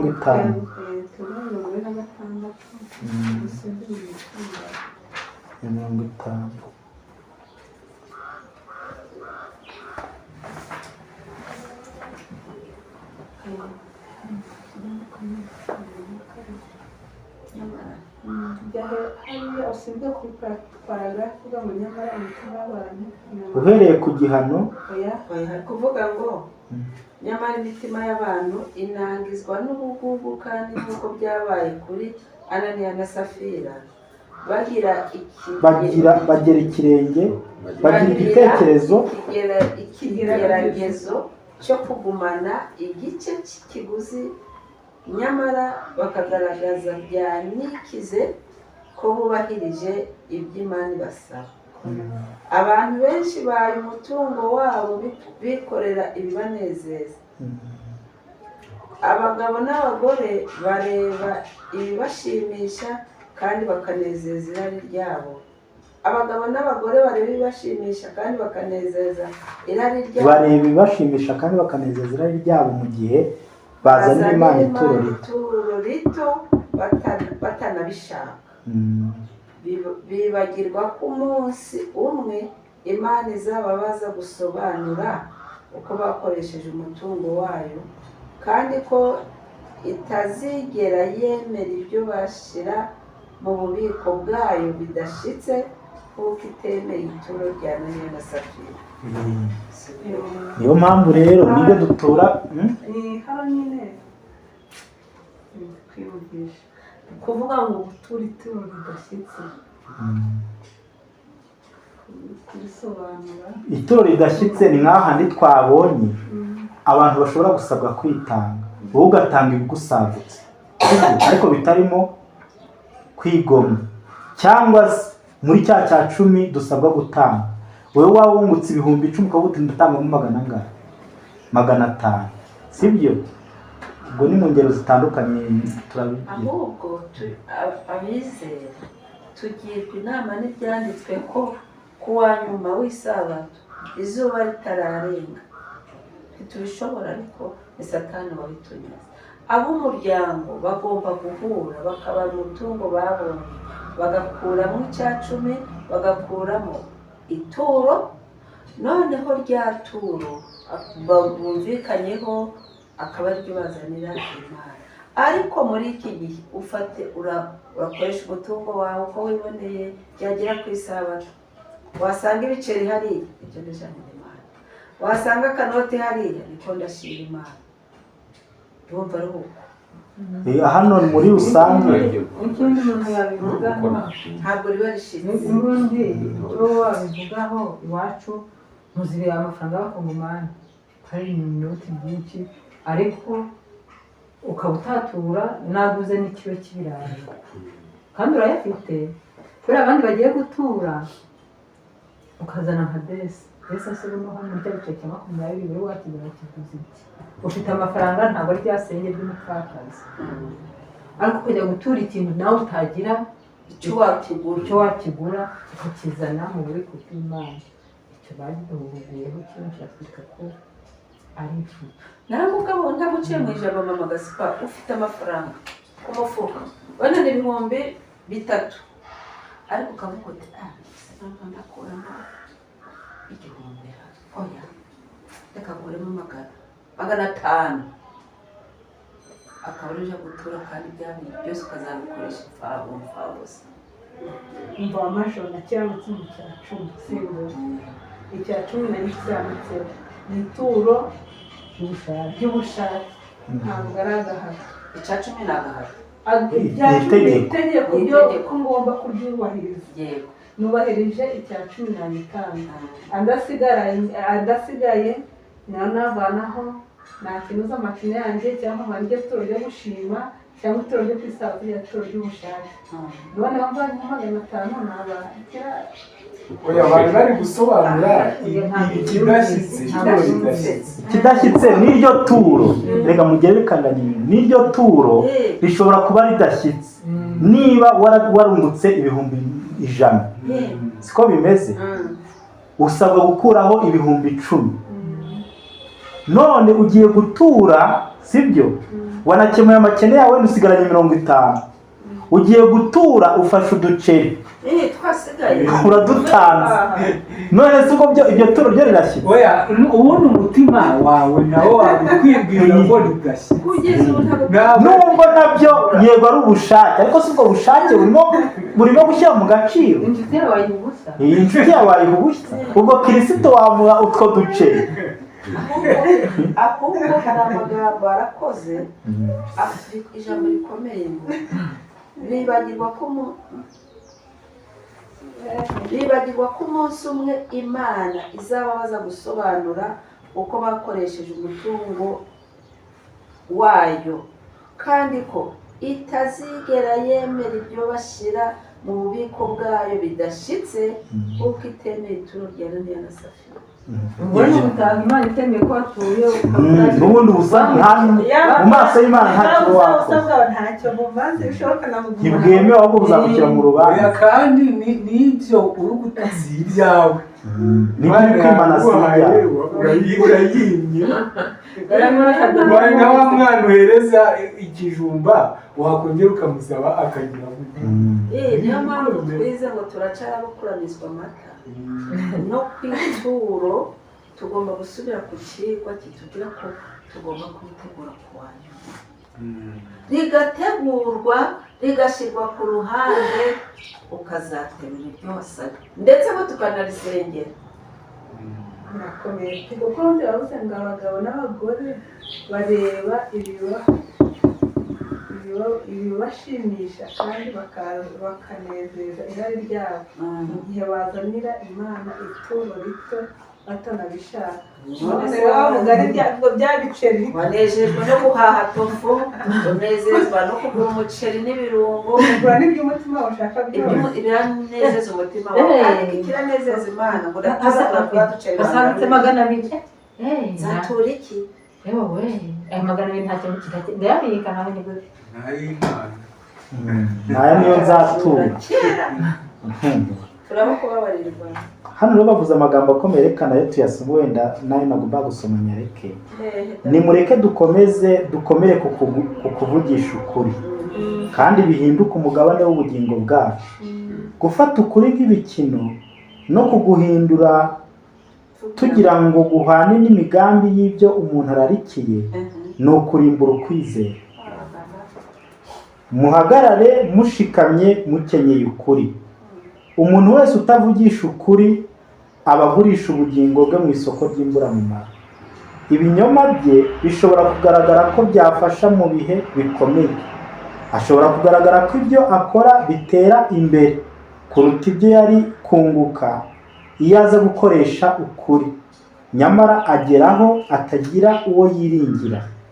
We nk'umubeshyi ntabwo aba akigirira icyizere ibyo abandi bamubwiye. Akigirira uvuge we ntabwo aba we nk'umubeshyi ntabwo aba akigirira icyizere ibyo abandi bagira gute bamubwiye. Nk'uko Ananiya nyine nawe yagiye ukuvuga ngo niba nk'uko ndi kwigisha sibyo, ubwo ugakomeza ubwo uzavuga uti buriya nawe ubwigisha nubwo nawe mbikiranukaho. Satani agutera nko kuvuga ngo burya we ntabwo abikiranukamo. Ubu se n'abandi barayatanga, abandi bakiranuka ku cyacumi. Siko bimeze. Noneho ugahora muri ibyo ntuzakiranuka kubera ko n'abandi ubutakibizera nk'abakiranutse ukagira ngo mwese mufatanyije ibyo binyoma. Kandi nk'uko papa mu Rwanda yabivuze, icyo umuntu agambirira ntabwo ari ukuvuza ihembe. Uragitekereza ukagikora, ariko wa wundi wamenyeye kubeshya abandi si bo barabikora. Hano niho bavuze ngo ku byerekeranye na Ananiya na Safira, icyaha cyo kuriganya Imana bagihaniwe vuba na bwangu. Icyo cyaha cyagiye gisubirwamo kenshi mu mateka y'itorero kandi na n'ubu gikorwa na benshi. Nyamara nubwo kitakurikirwa n'ikintu kigaragarira amaso cyerekana ko Imana itakishimiye. Cyerekana ko Imana itakishimiye. Ntibisobanuye ko muri iki gihe iki cyaha cyoroheje imbere y'Imana kuruta uko cyari kiri mu gihe cy'intumwa. Umuburo waratanzwe kuko Imana yerekanye neza uko yanga iki cyaha urunuka.